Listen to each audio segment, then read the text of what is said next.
Gente, que alegria podermos estar aqui nesta noite. E a vida na igreja é uma vida tão saudável. Temos um culto onde nós batizamos pessoas, temos um culto onde apresentamos bebês, temos neste momento várias salas de aulas com professoras e auxiliares ensinando a palavra de Deus. Temos adolescentes ali no espaço gospel sendo ministrados. Ontem estiveram juntos na confraternização de jovens e adolescentes. Eu não sei exatamente o número, mas eu imagino que em torno de uns 50, para não ser exagerada, de 50 a 70 jovens e adolescentes estavam juntos, compartilhando da palavra, tocando violão, cantando, brincando, se divertindo. Não precisou rolar bebida, não precisou rolar drogas, não precisou rolar nada de sexo ilícito, não precisou acontecer nada disso para que eles estivessem felizes. Então traga os seus filhos na igreja, traga seus jovens, traga os adolescentes na igreja, convide-os para que estejam com vocês. Pais, não deixem seus filhos em casa enquanto vocês estão aqui, com a desculpa de que eles dão trabalho. Eles não dão trabalho dentro da igreja, mas eles darão trabalho para você, se você não ensinar a eles os princípios contidos nesta palavra. E hoje nós vamos estar compartilhando um pouco sobre aquilo que o Senhor ministrou ao meu coração. E se você tiver a sua Bíblia aí, você vai deixá-la aberta no livro de 2 Reis, capítulo 6. Estaremos compartilhando 2 Reis 6 e 7. Vamos ver aquilo que o Senhor tem para te ensinar e nos ensinar nesta noite. Essa palavra ela está contida contando a história de que o povo, o exército da Síria, voltou a atacar a Israel através da liderança do rei Ben-Hadad. O rei Ben-Hadad, ele decidiu atacar o povo de Israel, revoltado depois que o rei Acabe havia falecido. Ele decide atacar este povo novamente. E agora ele não vai para o campo de batalha, mas ele decide cercar a cidade de Samaria com todo o seu exército. E ele cria um cerco. Pessoas não entram em Samaria e pessoas não saem de Samaria.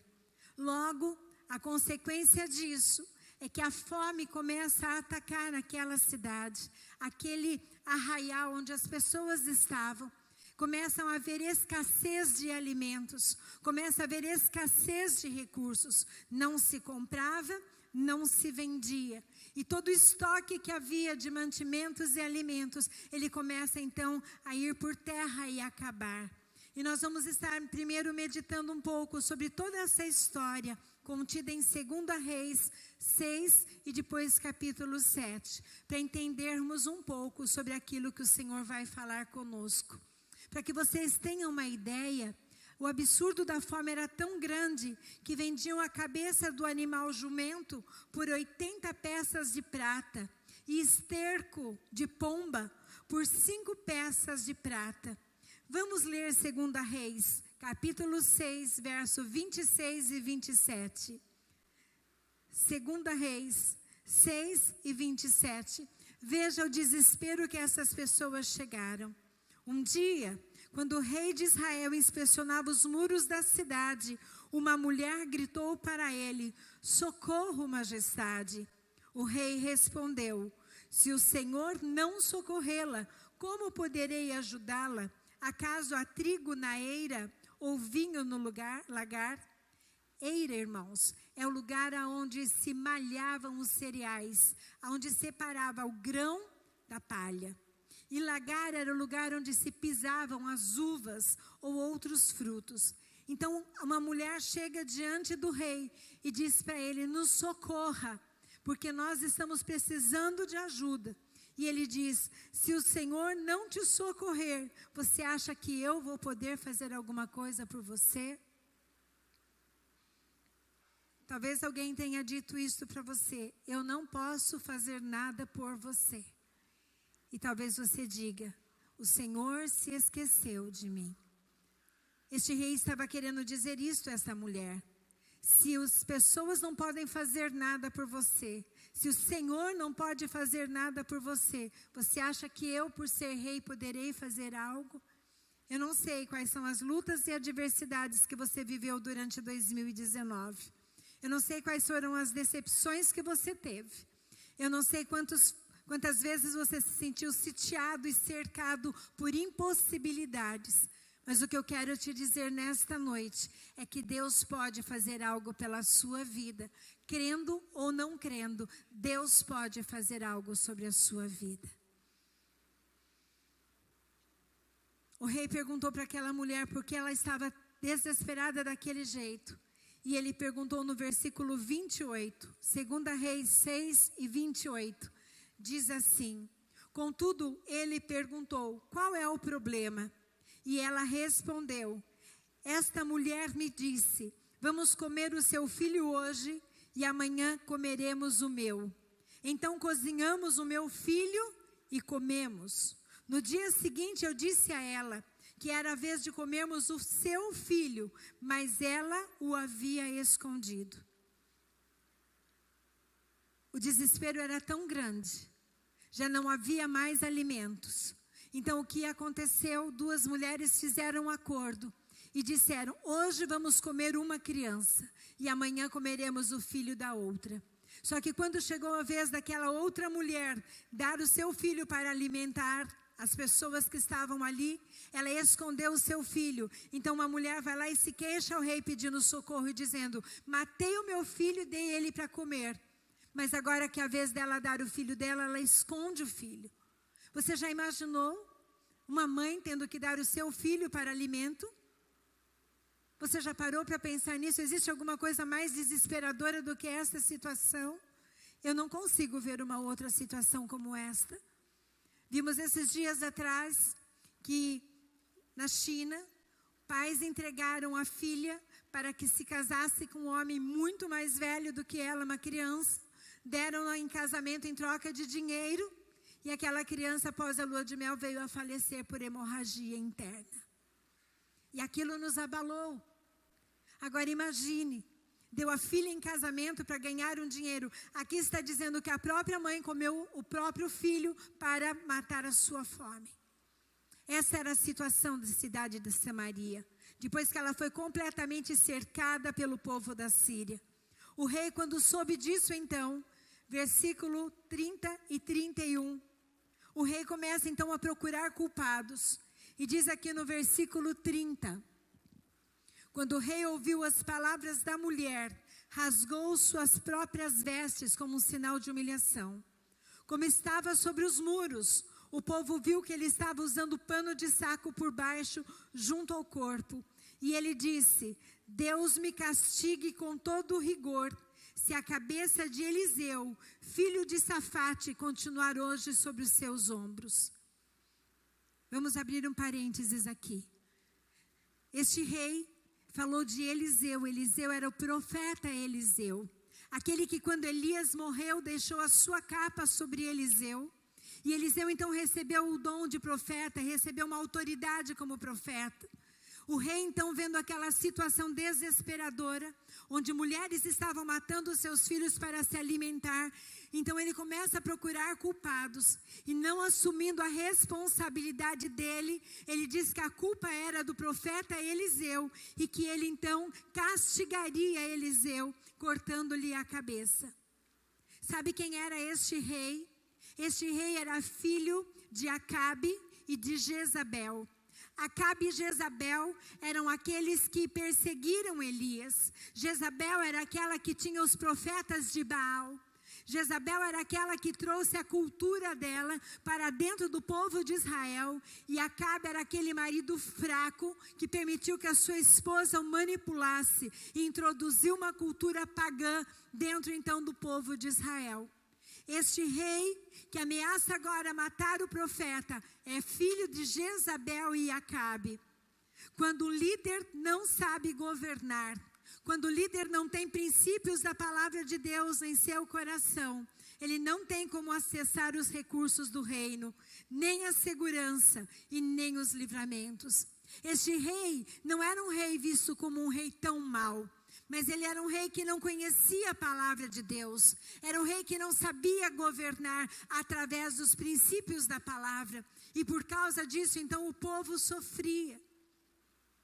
Ele ameaça, então, cortar a cabeça de Eliseu. Manda, então, que o seu servo vá até Eliseu para dizer isto a ele. E quando este servo chega, antes disso, não se dando por satisfeito de culpar Eliseu, ele diz que a culpa não era apenas de Eliseu, mas era de Deus. Abra sua Bíblia em 2 Reis 6:33. 2 Reis 6:33. Vamos ler juntos? Enquanto ainda lhes falava,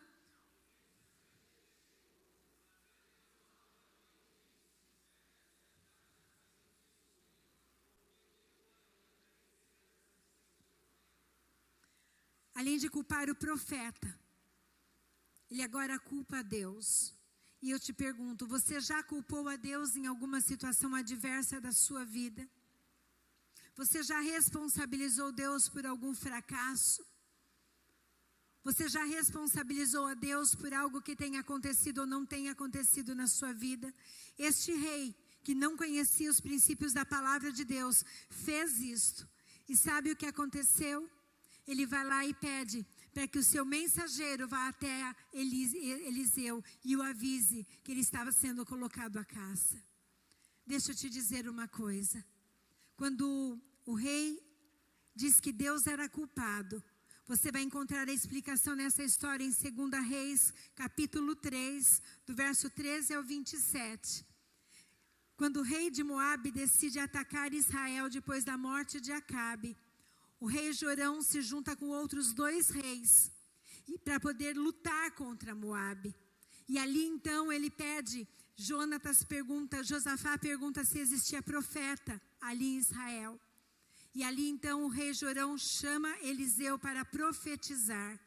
E Eliseu disse para o rei que ele não faria a oração, que ele deveria consultar os deuses dos seus pais de Baal. Mas Josafá, que era um outro rei que se uniu ao rei Jorão, conversando então com Eliseu, Eliseu decide orar.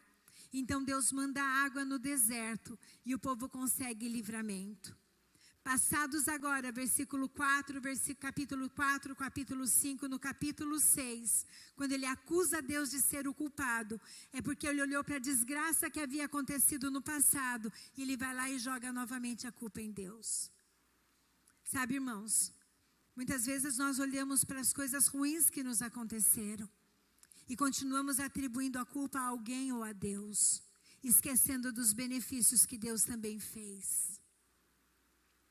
Esses dias atrás, conversando com uma pessoa, ele disse para mim que ele tinha um sítio no Paraná, um Uber. E ele vendeu o sítio, veio para Sorocaba, por causa da sua esposa. Ele havia perdido tudo e agora estava trabalhando de Uber. E eu perguntei para ele, mas por que você veio se você não queria? Porque ela insistiu. De quem é a responsabilidade? Dele ou da esposa? E a pergunta que eu te faço é, de quem é a responsabilidade da situação que você está vivendo hoje? De Deus? Do seu cônjuge? De quem é a responsabilidade? Lembram que eu já ministrei aqui?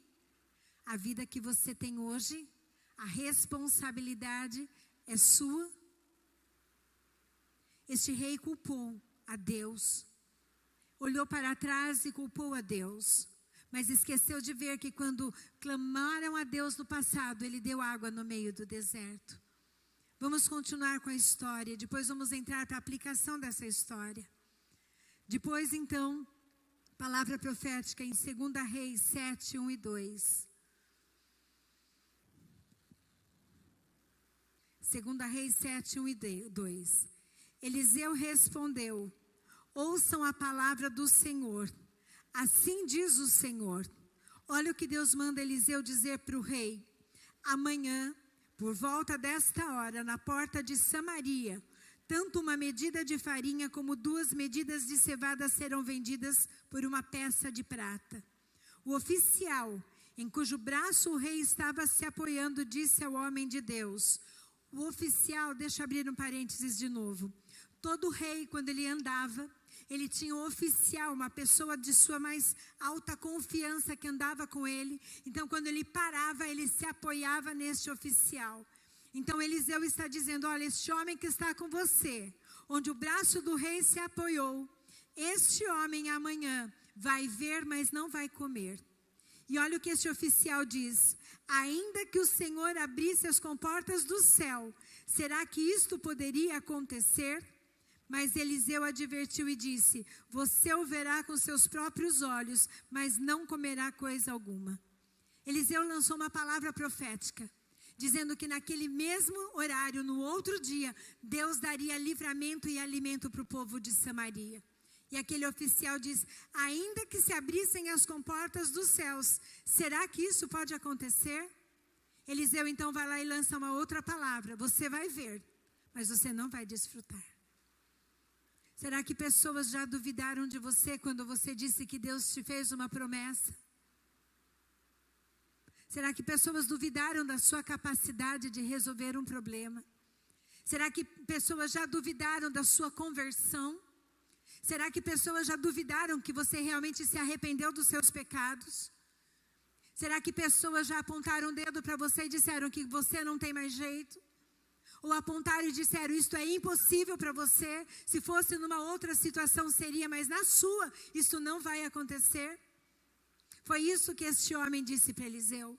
Ainda que Deus fizesse o que compete a ele fazer nos céus, você acha que aconteceria alguma coisa na terra? Eu te pergunto, você acredita que Deus, que tem o poder de agir nos céus, pode agir na terra? Vou perguntar de novo. Você acredita que Deus, que tem poder de agir nos céus, tem o poder de agir na terra? Por que você tem essa certeza? Aonde você se baseia para ter essa certeza? Na palavra dele, que diz que tudo que eu ligar na terra é ligado nos céus, e o que eu desligar na terra é desligado nos céus. Esta é a chave que faz com que os céus se movam a nosso favor enquanto estamos aqui na terra. O Deus que tem poder de governar os céus tem o poder de governar na terra. Aonde? No seu coração e na sua vida. Ele não governa paredes, ele governa pessoas. Quando essas pessoas convidam para que ele venha com o seu reino e seja estabelecida a sua vontade. Depois disso, o rei foi, falou com Eliseu. Eliseu liberou uma palavra profética dizendo que no dia seguinte, naquele mesmo horário, não haveria mais escassez de alimentos. Disse também que aquele homem que estava com o rei, que o rei estava se apoiando naquele homem, ia ver, mas não ia comer, não ia desfrutar. E aí, em paralelo a isso, 4 leprosos que estavam fora da cidade, porque vocês se lembram que todas as pessoas que possuíam lepra não podiam conviver na cidade, elas ficavam afastadas, porque era uma doença transmissível, eram pessoas desprezadas pela sociedade, eram as pessoas abandonadas. 4 homens leprosos, vendo aquela situação dentro de Samaria, começam a conversar. Não tinham ouvido o que o profeta Eliseu havia dito, não tinham ouvido aquele diálogo entre o profeta e o rei. Então eles começam a desenvolver um diálogo. 2 Reis 7, 3 e 4. 2 Reis 7, 3 e 4. Havia 4 leprosos junto à porta da cidade. Porta da cidade, quer dizer, do lado de fora. Eles disseram uns aos outros: por que ficar aqui esperando a morte? Se resolvermos entrar na cidade, morreremos de fome. Mas se ficarmos aqui, também morreremos. Vamos, pois, ao acampamento dos sírios nos render. Se eles nos pouparem, viveremos. Se nos matarem, morreremos. Eles estavam dizendo assim: se ficar na situação que eu estou, se ficar na posição que eu estou, eu vou morrer de fome. Se eu entrar dentro da cidade de Samaria, no meio dos meus, eles vão nos matar e nós vamos morrer. Mas existe uma possibilidade: vamos entrar no território do inimigo, vamos ali falar com eles. Se nos pouparem, viveremos, e se nos matar, morreremos. Se ficar do jeito que está ruim. Se for procurar ajuda no meio dos meus, está ruim. Então o que me sobra? Ir no território do inimigo. Que coisa, né? eu me arriscaria de voltar para minha família, para os meus parentes, para Samaria, porque morrer por morrer, ia preferir morrer na mão de gente conhecida. Mas eles vão no exército inimigo, eles vão naqueles que estavam sitiando Samaria, eles vão lá pedir ajuda para aqueles que seriam os menos prováveis de ajudá-los. Eles eram quem, irmãos? Eles eram soldados? Eles eram guerreiros? Eles estavam num grande número? Não, eram 4, doentes, enfermos, leprosos. Eu imagino que faltando partes do seu corpo. Eu imagino que alguns deles talvez não tivessem nem membros, faltando, precisando talvez de ajuda, um ajudando o outro. Foram lá no acampamento dos sírios para pedir ajuda. E quando chegaram lá, vocês não imaginam o que eles encontraram. Coloca para mim, 7, 3 e 4. Vamos ler juntos? Este já foi, pode passar. 8. 2 Reis 7 e 8. Vamos ler juntos? Tendo chegado...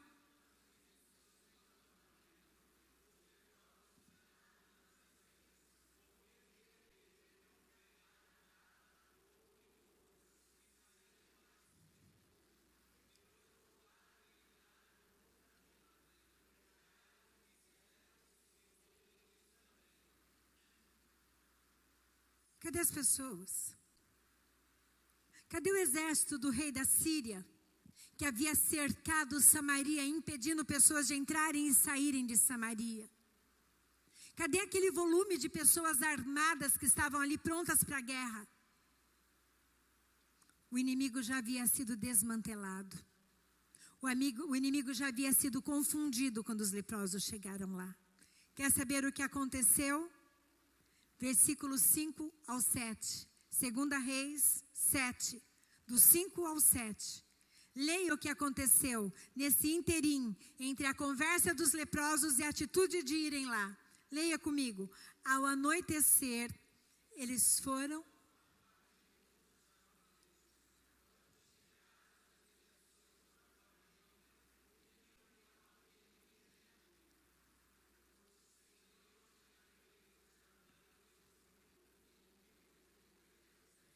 com cavalos e carros. Espera só um pouquinho. Pois o Senhor tinha feito os arameus e sírios a mesma coisa, tá bom? Só uma tradução. Pois o Senhor tinha feito os sírios ouvirem o ruído de um grande exército com cavalos e carros de guerra. Quem fez? Qual foi o trabalho dos leprosos? Comer e beber. Vamos continuar? De modo que disseram uns aos outros: ouçam, o rei de Israel contratou os reis dos hititas e dos egípcios para nos atacar. Então, para salvar as suas vidas.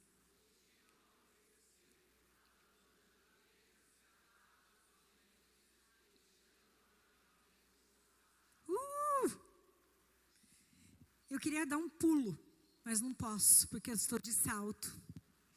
Gente, olha que coisa linda. De madrugada, Deus fez com que surgisse um ruído de um grande exército com cavalos e carros.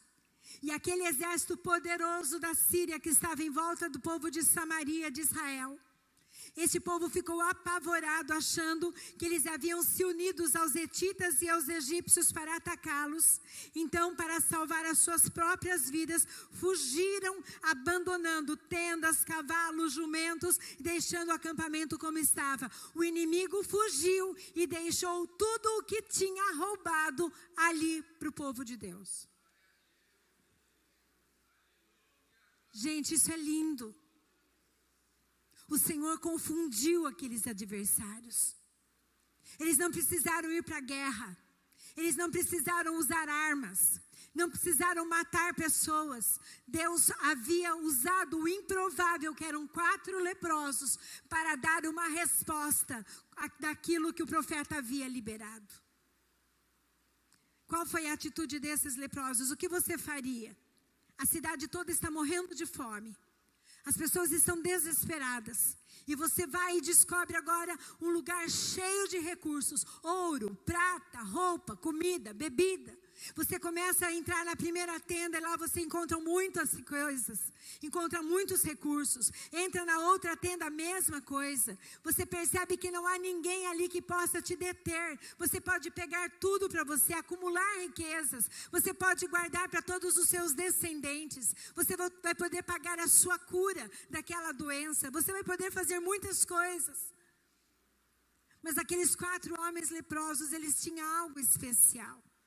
Eles tinham um olhar para o outro. Eles não eram aqueles que olhavam apenas para o seu próprio umbigo. Não eram aqueles que olhavam apenas para as suas próprias necessidades. Não eram aqueles que olhavam apenas para satisfazer as suas necessidades. Mas eles também olhavam para aquele povo que estava dentro de Samaria. Então diz a palavra de Deus que os 4 leprosos decidiram então tomar uma atitude. 7, 9 ao 11 diz assim: então disseram uns aos outros: não estamos agindo certo. Este é um dia de boas notícias. Repete comigo: este é um dia de boas notícias. E não podemos ficar calados. Se esperarmos até o amanhecer, seremos castigados. Vamos imediatamente contar tudo no palácio do rei. Então foram e chamaram as sentinelas da porta da cidade e lhes contaram: entramos no acampamento sírio e não vimos e nem ouvimos ninguém. Havia apenas cavalos e jumentos amarrados e tendas abandonadas. As sentinelas da porta proclamaram a notícia e ela foi anunciada dentro do palácio. Quem que foi anunciar para o rei as boas notícias? Os leprosos. Eles não eram pessoas cultas. Eles não eram pessoas que frequentavam a alta sociedade. Eles não eram pessoas que tinham recursos. Eles eram desprezados. Eles eram pessoas rejeitadas. Eles eram pessoas afastadas do convívio social. Eles eram pessoas que já não tinham mais sentido nenhum permanecerem no meio da sociedade, no meio da sua família. Deus, além de dar para eles aquela experiência incrível, através da generosidade do coração, leva-os a falar com sentinelas do palácio real para dar as boas notícias para o rei. Eu não sei se você é visto como um leproso ou como uma leprosa. Eu não sei se você é visto como o mais fraco da sua família. Eu não sei se você é visto como aquela pessoa que não tem capacidade de nada, uma pessoa que não deu certo, menos provável. Mas o que eu quero te dizer é que Deus não escolhe os capacitados, mas Deus capacita os escolhidos. Deus não te escolhe pela sua aparência. Deus não te escolhe pelas suas roupas. Deus não te escolhe pelo seu poder aquisitivo. Deus não te escolhe pela sua inteligência cognitiva. Deus te escolhe quando Ele olha para o seu coração e vê no seu coração uma aliança com Ele. É através da aliança daqueles homens, da generosidade que estava no coração deles, que Deus fez com que eles fossem recebidos e aquilo que eles falaram chegasse até o rei. Mas aquele rei, criado por Jezabel e Acabe, por isso que eu digo da importância dos pais ensinarem os filhos o caminho que devem andar. Aquele rei não teve um bom modelo. Aquele rei não teve mãe que ensinasse que de joelhos dobrados ele poderia alcançar do Senhor um favor. Ele não teve no seu pai um homem que educasse no caminho do Senhor, um homem que fosse justo, um homem que fosse correto. Ao contrário disso, ele não foi ensinado sobre os princípios do reino do Senhor. Ele duvida do que aqueles leprosos dizem. E ele diz: olha, com certeza os assírios, os sírios, eles estão armando algo contra nós. Eles esvaziaram a cidade para que, chegando esta notícia, nós possamos ir até lá para comer e beber. E quando estivermos lá, eles nos ataquem e matem a todos. Ele não acreditou no que os leprosos estavam dizendo. E mais do que isso, ele manda espias lá. Ele manda pessoas lá para confirmarem se aquilo que os leprosos estavam dizendo era verdade ou não era. E sabe quem vai junto como uma pessoa para poder ajudar a organizar? Aquele homem que o rei apoiou a sua mão. Aquele homem foi lá junto com os demais. E ele ficou na entrada da cidade quando perceberam que realmente era verdade o que os leprosos haviam dito. E sabe o que aconteceu com ele? 2 Reis 7:17. 2 Reis 7:17. Ora, o rei havia posto o oficial em cujo braço havia se apoiado, como encarregado da porta da cidade. Mas quando o povo saiu, atropelou-o junto à porta e ele morreu, conforme o homem de Deus havia predito quando o rei foi à sua casa. Aquele homem que disse que ainda que Deus abrisse as comportas dos céus, será que aconteceria aquele milagre?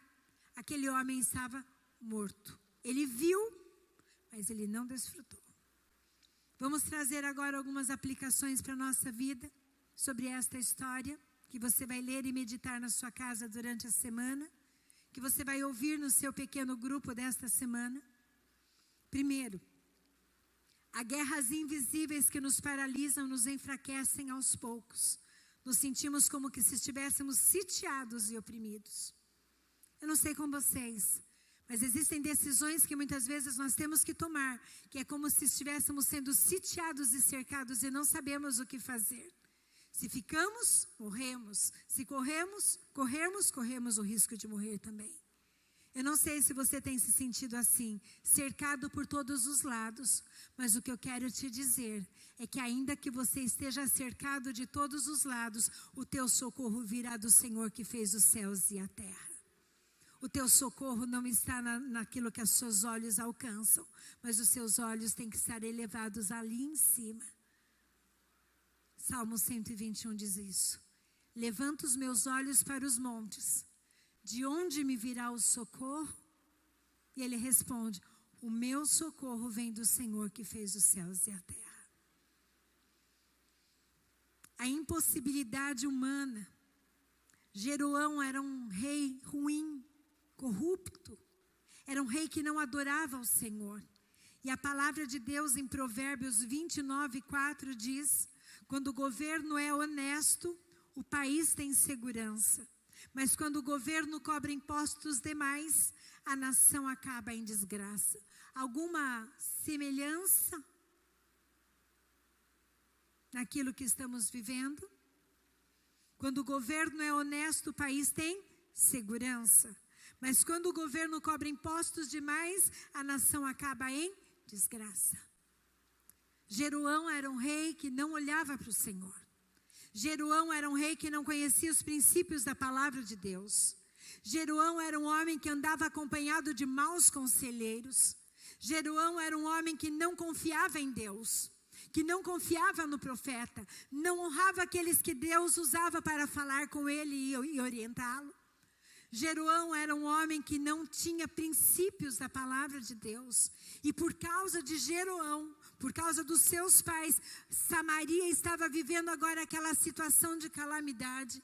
E eu quero te dizer, nenhum governo humano poderá deter as mãos do governo do Senhor sobre as nossas vidas. O homem não tem o poder de impedir Deus de agir na sua vida. Porque a palavra de Deus diz que Deus coloca no poder e Deus tira do poder. O poder está constituído nas mãos de Deus e Ele dá para quem Ele quer. Então a sua vida não está nas mãos do governo. A sua vida não está nas mãos daquele que você muitas vezes deposita a sua confiança, no seu saldo bancário, no seu patrão, na empresa que você trabalha. A sua confiança não está nas mãos de homens, a sua confiança precisa estar nas mãos daquele que tudo pode e tem todo o poder, e esse é Jesus Cristo de Nazaré. Só Ele tem todo o poder, e o poder dele Ele dá aos seus filhos. Então, antes de nós amaldiçoarmos o governo, nós temos que lembrar que ele governa com a permissão de Deus. Se você quer um governo justo, a palavra de Deus diz que se meu povo, que se chama pelo meu nome, se humilhar e orar e buscar a minha presença, eu ouvirei dos céus e sararei a sua terra. Não está bom para você? Então você dobre os seus joelhos, ore e clame, porque Deus tem o poder de mudar a história, não somente da nossa nação, mas tem o poder de mudar a história de qualquer nação. Mas é mais fácil nós procurarmos culpados. A culpa é deste, a culpa é daquele. A culpa é nossa. Porque se nós estivéssemos clamando pela nossa nação, a nossa nação hoje não estaria no caos que se encontra. A culpa é sua, irmão. A culpa é minha, irmã. Porque não fizemos a nossa parte. Mas Deus, nesta noite, está levantando neste lugar Eliseus. Havia um homem naquela cidade de Samaria que não era rei. Não eram aquelas mulheres que haviam comido os seus filhos. Não era, por exemplo, aquele povo, aqueles leprosos. Mas havia um homem, Eliseu, que mudou toda a história daquela cidade. Deus quer mudar a história da sua família através de você. Deus quer mudar o lugar de onde você mora, a realidade do seu bairro através de você. Deus quer mudar a realidade da cidade de Sorocaba através de você. Deus quer mudar São Paulo através de você, o Brasil através de você. Deus quer mudar as nações através da sua vida. Agora eu quero te perguntar, e você tem coragem de ser um Eliseu? Quem era Eliseu? Eliseu era aquele que fez a conexão entre a necessidade do homem com o poder de Deus. Eliseu era aquele que não tinha medo de perder a sua vida, mas tinha coragem de falar do amor de Deus. Eliseu tinha a responsabilidade de fazer a diferença, de trazer a esperança para aquele povo. Você hoje é o Eliseu, a boca de Deus que fala, que libera a vida, que traz esperança, que traz a cura e que alimenta a fé. Você é um Eliseu. Eu acho que vocês não entenderam. Você, Eliseu, você é a boca de Deus falando aonde você estiver. Se você disser viva, viverá. Mas se você disser morra, morrerá. Você é aquele que o Senhor te ungiu para pregar o ano aceitável do Senhor. Você é aquele que o Senhor chamou para dar vista aos cegos e para curar enfermos. E a enfermidade vai ter que sair, porque sobre a sua vida existe uma aliança, existe uma promessa, existe a unção do Senhor. Eliseu tinha unção. Eliseu era um homem como nós. Eliseu era um homem com falhas, Eliseu era um homem com pecados, mas ele tinha algo no coração dele que foi determinante. Ele tinha o desejo de falar do amor de Deus aonde quer que ele estivesse e queria ser porta-voz de Deus aonde ele estivesse. Ele sabia que existia sobre a vida dele a autoridade. E eu te pergunto, você tem certeza que a autoridade do Senhor está sobre a sua vida? Se você tem essa certeza, eu te pergunto, você usa essa autoridade? Se o enfermo vier perto de você, o que você vai receitar? Tilenol? AS? Ou você vai dizer, vamos orar? Porque a palavra de Deus diz que se nós orarmos ao Senhor e impusermos as nossas mãos sobre os enfermos, eles serão curados. Sabe, irmãos, muitas vezes nós deixamos de fazer aquilo que a autoridade que Deus nos deu nos permite fazer, porque temos medo da nossa reputação. Vai que Deus não cura, como é que eu vou ficar? Você vai continuar confiando, porque quem cura é Ele, e quem deixa de curar é Ele. A sua única responsabilidade é fazer aquilo que Ele manda você fazer. Imponha as suas mãos sobre os enfermos, e eles serão curados. Curados de que maneira? Através da fé.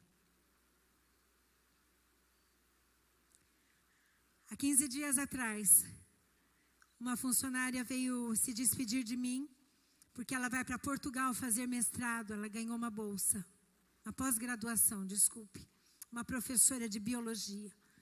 E ela disse que precisava falar comigo antes de ir embora. E eu a recebi na minha sala, e ela em lágrimas dizia, eu preciso falar tudo, eu preciso falar tudo. E eu achei que ela fosse falar alguma coisa ruim, não sabia o que ela ia dizer. Ela disse, quando eu entrei aqui, nesta empresa, neste lugar, eu já não acreditava mais em Deus da mesma maneira que um dia eu fui ensinada. Porque os estudos e o conhecimento nos afastam de Deus. Ela é professora de biologia. E eu desacreditava de Deus. Mas estando aqui, através das orações que vocês fazem, através daquilo que você fala, através das coisas que eu escuto neste lugar, eu fui começando a ter a fé que eu havia perdido. E essa fé foi se tornando cada vez maior. E devido àquele louvor que foi cantado no final de um evento, que é a música Ousado Amor, aquela música começou a arder no meu coração. E eu comecei a procurar no YouTube aquela música. E aí uma amiga minha me indicou também um pregador. E eu quero te dizer que agora, além de ouvir músicas, eu também ouço pregações. Tudo isso porque aqui dentro vocês oraram e vocês falam das coisas de Deus. Eu hoje acredito em Jesus. É lindo isso, não é? Mas eu não me dei por satisfeita. Eu disse, que bom que você acredita em Jesus. Você não quer entregar a sua vida a Ele antes de embarcar para Portugal? E imediatamente ela disse, eu quero. Eu falei, então vamos fazer uma oração. E fizemos juntas uma oração. Então ali nós nos abraçamos e eu disse para ela, em breve nós vamos nos ver em Portugal, você aqui ou na glória. Mas agora nós somos irmãs em Cristo. Você acabou de nascer de novo. E eu disse para ela, e mais ainda, você já sabe onde vai morar? Sei. Você já sabe onde você vai estudar? Sei. Eu disse, agora eu vou te dizer, eu vou procurar uma igreja para que você vá para Portugal, mas você faça parte do corpo de Cristo e você passe pelo batismo ali. Porque quem crer e for batizado será salvo. Não bastava ela dizer que agora ela acreditava em Jesus, porque eu sabia que se ela não entregasse, se ela não falasse a vida dela a Jesus, se ela não pronunciasse, talvez ela não tivesse outra chance. E eu não queria ter esta responsabilidade sobre a minha vida. Talvez ela pudesse ter dito, não, eu não quero, basta saber que Jesus existe e que minha fé está alimentada. Eu poderia ter ouvido isso, mas eu não estava preocupada com a minha reputação. O que ardeu no meu coração e o que me preocupou é se ela fosse embora da nossa nação, saísse da minha empresa e o nome dela não estivesse escrito no livro da vida, o que seria de mim? Perdi a oportunidade de ganhar uma vida para Jesus. Perdi a oportunidade de tirar uma vida do inferno e trazer para o céu. Perdi a oportunidade de tirar uma vida do reino da luz, de trazer para o reino das trevas, tirar do reino das trevas e trazer para o reino da luz.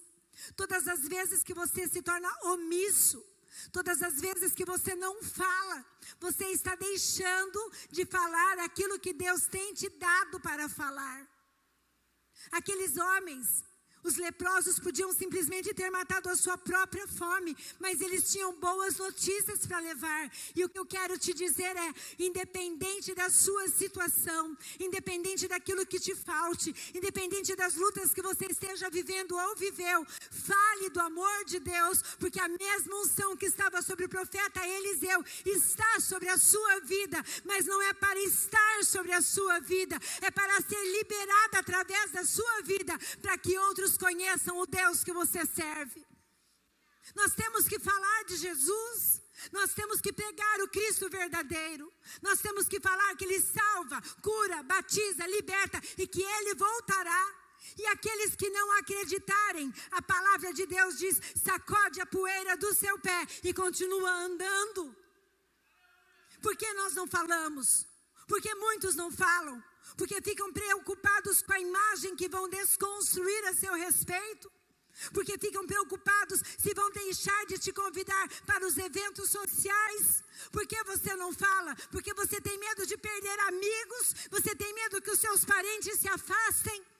Ainda que todos te abandonem, ainda que teu pai e tua mãe te deixem, o Senhor jamais te deixará. E quem tem Jesus jamais ficará sozinho. De que adianta você ir para o céu sozinho? Eu quero levar a minha família comigo. Eu quero pregar o evangelho a todos aqueles que passarem pela minha vida. Eu quero que todos aqueles que passarem por mim saibam acima de tudo que eu tenho um Deus na minha vida. E este Deus é o Deus de Israel, o mesmo Deus do profeta Eliseu. Quem é o teu Deus?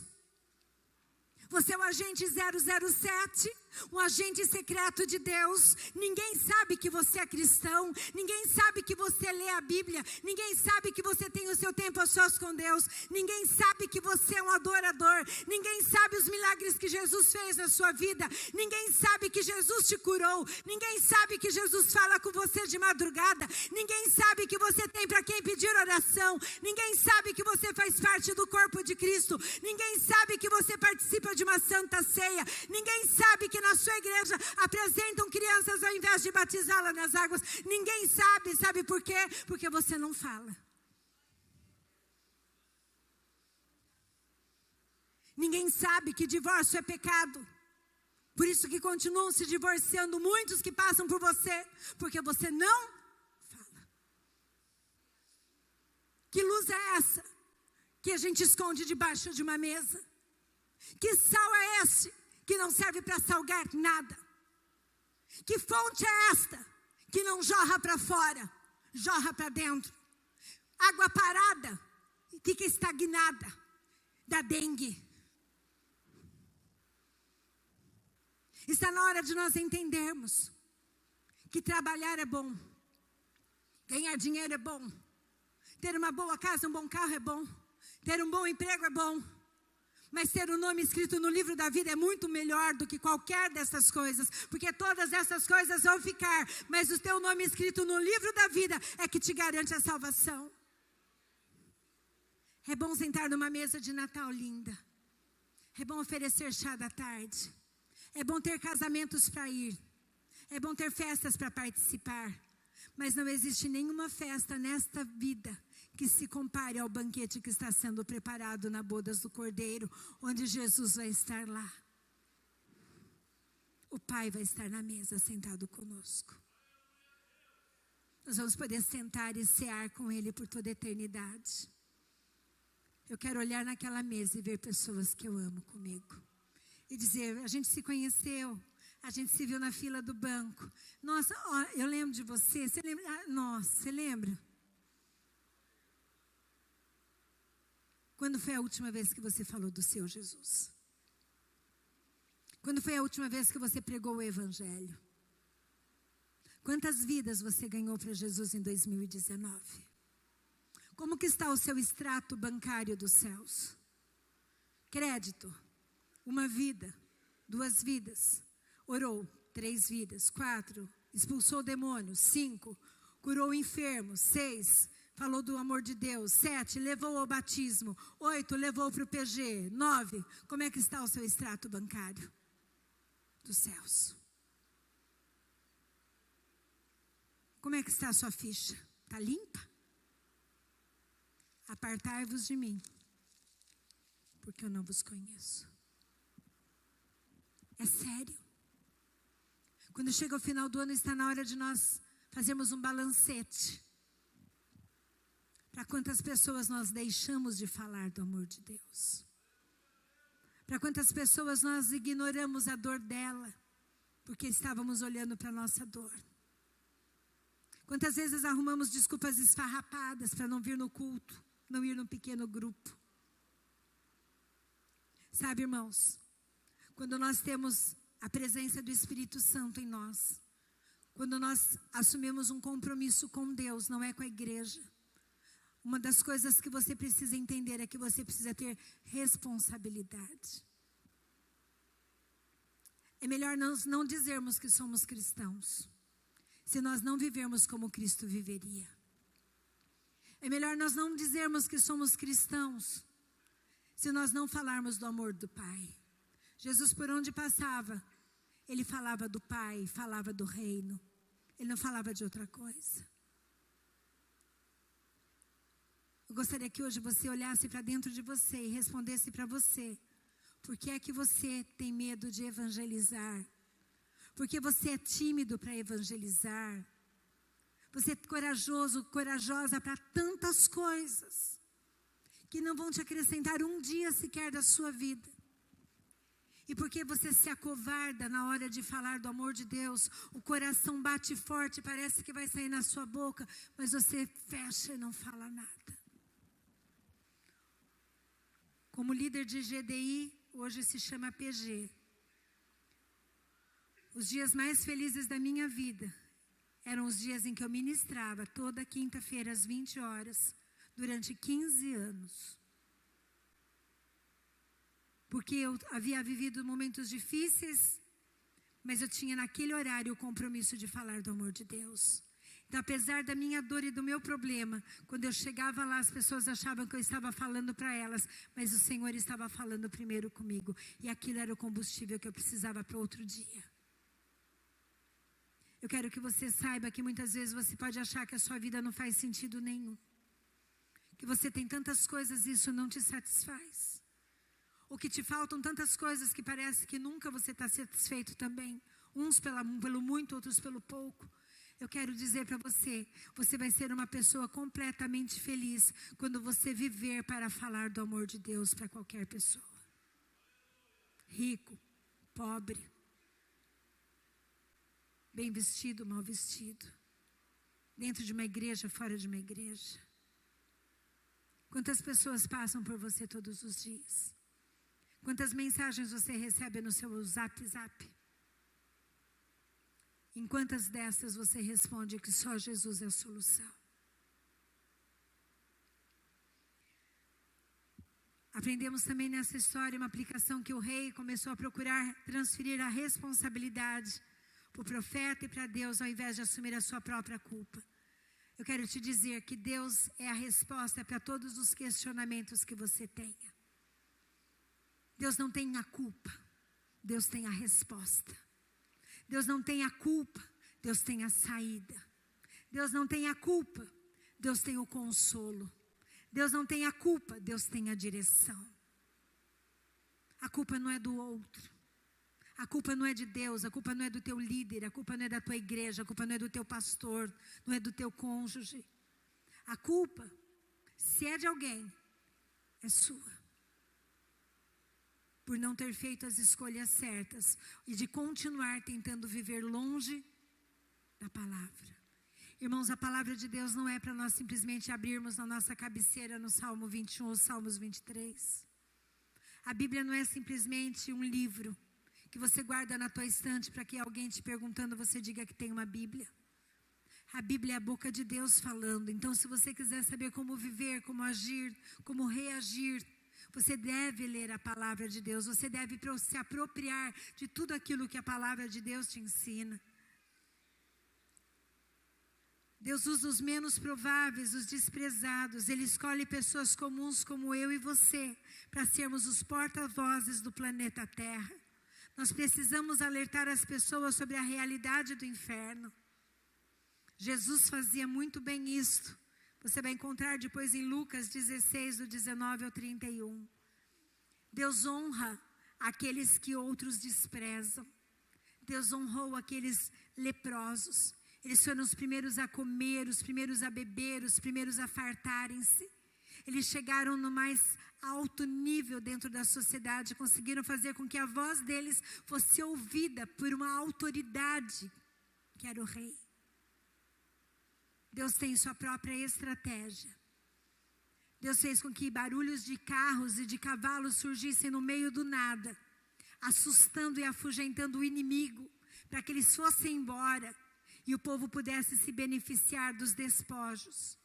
Eu quero dizer, Deus tem a maneira dele de trabalhar a favor da sua vida. Eu não sei qual é.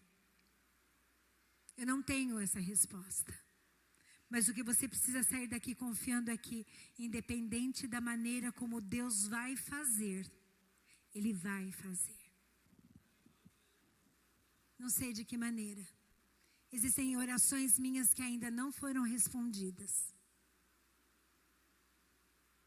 Eu não sei de que maneira Deus vai responder. Mas até o último minuto de vida eu vou continuar acreditando que Ele vai fazer. Quando nós temos essa segurança e essa certeza, ninguém nos intimida, ninguém nos põe medo e ninguém nos enfraquece. Esta semana, foi uma pessoa até lá no colégio, que uma criança ficou retida, e ela levou uma outra pessoa, e essa outra pessoa disse, eu conheço fulano, ciclano, beltrano, eu posso mover um processo. Eu posso. E aí minha coordenadora ligou e disse, olha o que ela está dizendo. Eu falei, você não fica preocupada? Não. Ela está dizendo que vai fazer tudo isto, que ela pode fazer tudo isto. E eu sei o Deus que eu tenho dentro deste lugar. Ele é um Deus justo. Se o inimigo tem te colocado medo, se o inimigo tem te paralisado em alguma área, se o inimigo tem te deixado inseguro e frágil, você precisa se apropriar mais de quem é o Deus que você tem. Qual é o Deus que você serve? Porque eu quero te dizer que o medo, ele vai sempre existir, faz parte da nossa natureza humana, é um instinto de proteção, mas ser controlado e dominado por medo, isto é um espírito, e o espírito de medo não pode habitar junto com o espírito de poder e autoridade. Você escolhe qual deles você vai dar voz, ouvidos, o espírito de medo ou o espírito de poder e autoridade? Eu prefiro ouvir o que o meu Deus diz do que aqueles que tentam mandar mensagens para mim. Você tem um Deus, você tem um advogado, você tem um médico, você tem um juiz, você tem um Deus que faz com que o nome da sua empresa vá longe.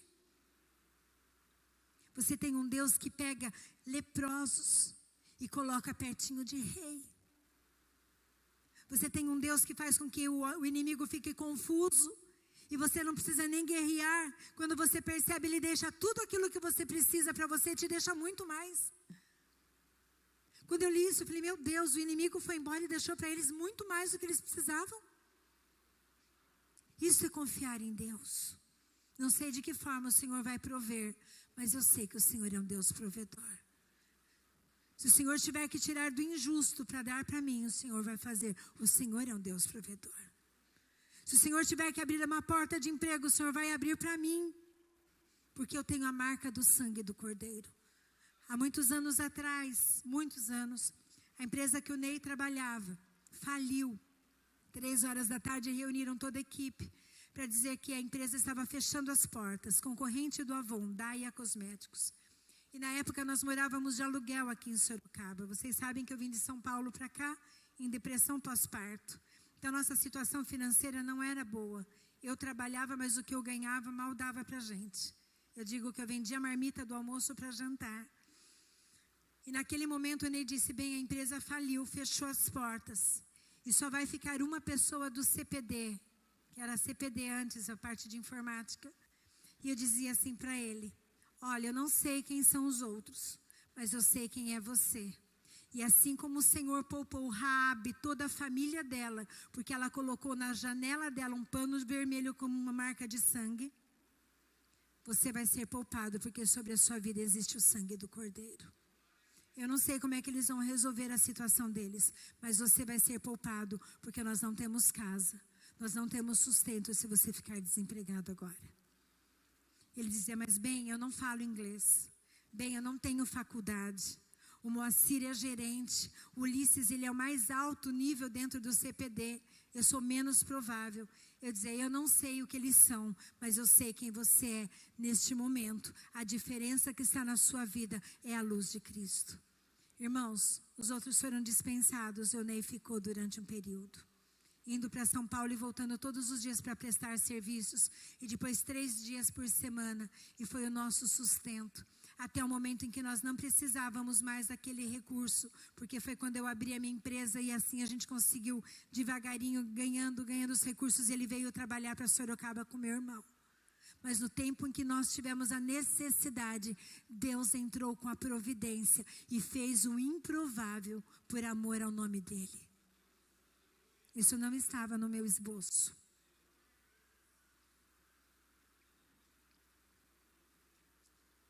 A minha vida é do Ney é um milagre. Tudo que nós temos e vocês olham hoje é um milagre.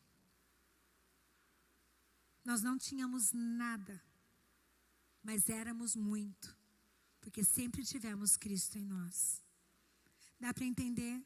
Você pode não ter nada, mas você é muito, porque você tem o tudo, eu posso, naquele que me fortalece. O inimigo muitas vezes tenta te envergonhar com aquilo que você não tem. Mas quando você sabe quem você é, você pode dizer, eu posso não ter, mas eu sei quem eu sou. Eu sou filho do Deus que tudo pode. E porque Ele tudo pode, eu tudo posso. Irmãos, Deus um dia usou numa vigília uma pessoa para dizer que Ele nos daria algo que nós estávamos pedindo há muito tempo. E nós pedíamos um emprego para o Ney aqui em Sorocaba, ou uma casa própria para nós morarmos. O que eu posso dizer para vocês é que Deus fez algo impossível nas nossas vidas. Ele nos deu um apartamento financiado. E na época nós fechamos o contrato para pagar em dólar.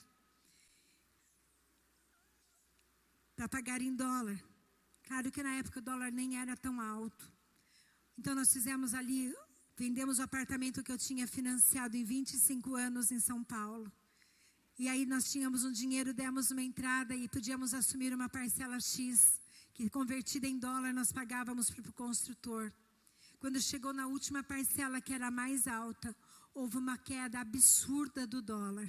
E aquilo que nós não teríamos para pagar, nós pagamos porque o dólar caiu. Eu quero te dizer que quando Deus quer, Ele muda até mesmo o poder da moeda para poder te abençoar. O governo está nas mãos dEle. Quando Deus disse que nos daria algo em Sorocaba, eu dizia para o Senhor, Senhor, eu queria tanto uma escola.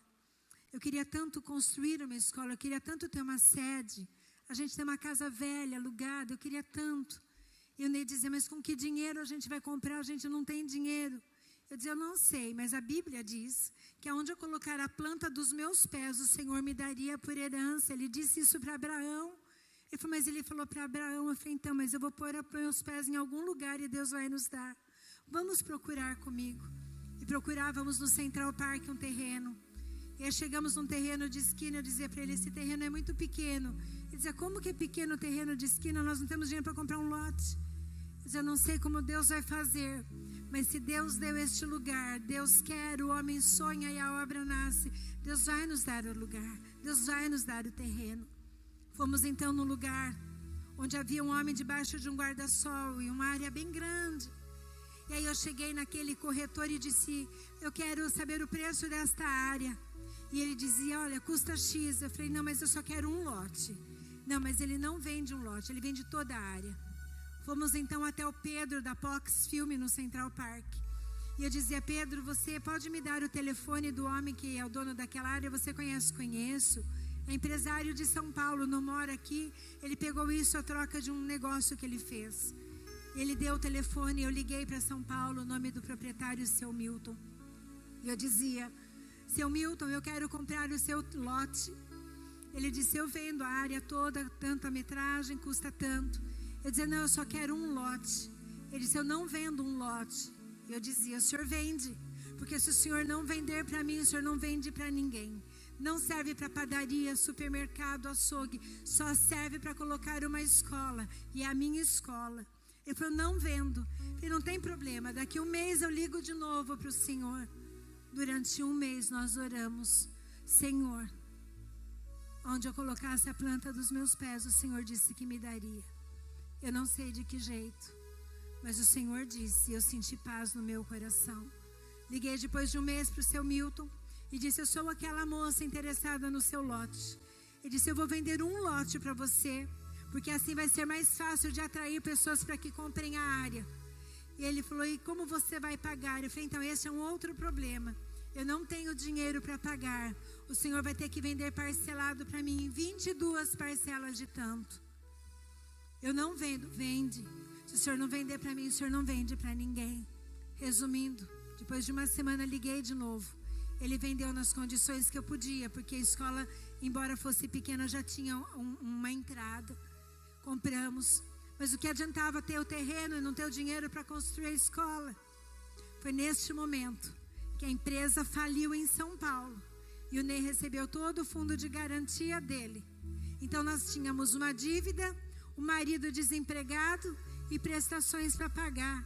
E aquele fundo de garantia eu não podia usar, já estava comprometido. E Deus foi mantendo o Ney naquele emprego durante todo o tempo das parcelas que nos ajudaram então a pagar. Quando estávamos então ali, com aquele dinheiro do fundo de garantia, construímos a primeira parte. No final não tinha dinheiro para pôr o azulejo para mudar. O meu pai então disse, vai e compra o azulejo que está faltando. Coloca o azulejo na cozinha, um azulejo barato que o pai possa pagar. E assim, quando faltou no final Deus usou a vida do meu pai para me abençoar. Mudamos, mas quando mudamos, aquilo chamou tanto a atenção das pessoas, que eu não tinha dinheiro para pôr a porta sanfonada.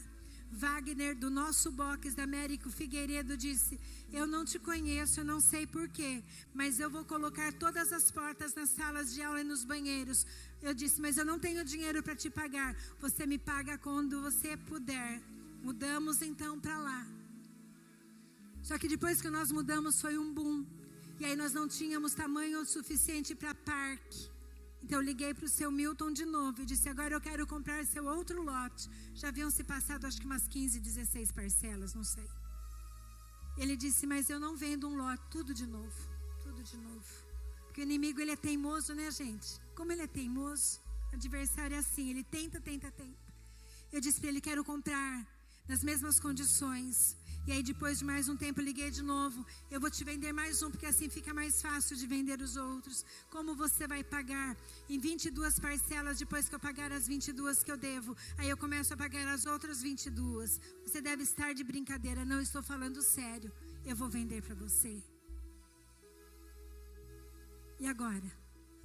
Pagando parcela, como é que eu ia construir de novo?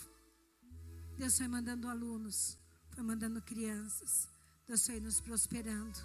E aí o parque já não era mais suficiente, as salas já estavam apertadas. Estava na hora de construir em cima. Depois estava na hora de comprar o lote. Irmãos, eu não sei quantos anos eu fiquei devendo para o seu Milton, mas eu nunca comprei nenhum lote daqueles que hoje temos à vista. Todos eu fui pagando 22, mais 22, mais 22. Chegou um momento que nós havíamos comprado todos os lotes. E aí então nosso concorrente, nossa Síria, nos cercou e disse: quantos alunos saírem de lá e vierem para cá, fazemos um bom preço. Começamos a perder alunos.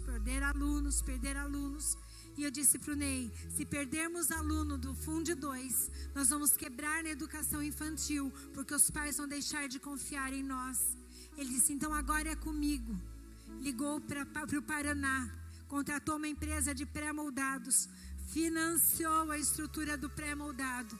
Quando eu menos espero, chega um caminhão enorme com aquelas colunas enormes e pá, pá, pá. Dezembro, colunas chegando, sendo colocadas no terreno, mas nós não íamos fazer nada com aquilo. Mas o inimigo não sabia, ficou confundido. E nós recebemos um número absurdo de alunos, absurdo não, abençoado, de alunos novos no mês de janeiro. Muito, muito, muito maior do que aqueles que haviam tirado de nós. Porque o que estava correndo era: a escola está bombando, ela está investindo horrores. Eu não sei se eu já contei isso com tanto detalhe aqui, no particular eu conto. Mas por que eu estou contando? Para te dizer que o que te falta é fé, não é dinheiro, não é influência, não é contato, rede de relacionamentos. Se existe algo na tua vida que você não tem ouvido, não tem visto resposta, você precisa alimentar a sua fé, porque com a fé você pode todas as coisas. Sem fé é impossível agradar a Deus. Talvez você pergunte agora: pastora, eu continuo na dependência total do Senhor. A mesma dependência de quando eu não tinha nada é a mesma agora, porque eu continuo não tendo nada. Eu sou apenas um mordomo de tudo aquilo que o rei tem. Tudo é dele. Todos os anos, antes de liberarmos os boletos para as rematrículas, nós oramos e ungimos um por um deles, profetizando bênçãos sobre aquelas vidas, profetizando portas abertas, profetizando bênçãos sobre aquelas vidas. E sabe o que está acontecendo de mais extraordinário? Os jovens e adolescentes estão entregando a vida deles a Jesus, estão frequentando os pequenos grupos, estão cantando, tocando, tendo reconciliação de pai e de filho. Professores estão colocando louvores dentro dos espetáculos e dos musicais e dos eventos. E nós temos visto algo extraordinário acontecendo. No mundo espiritual, este tem sido o maior ganho.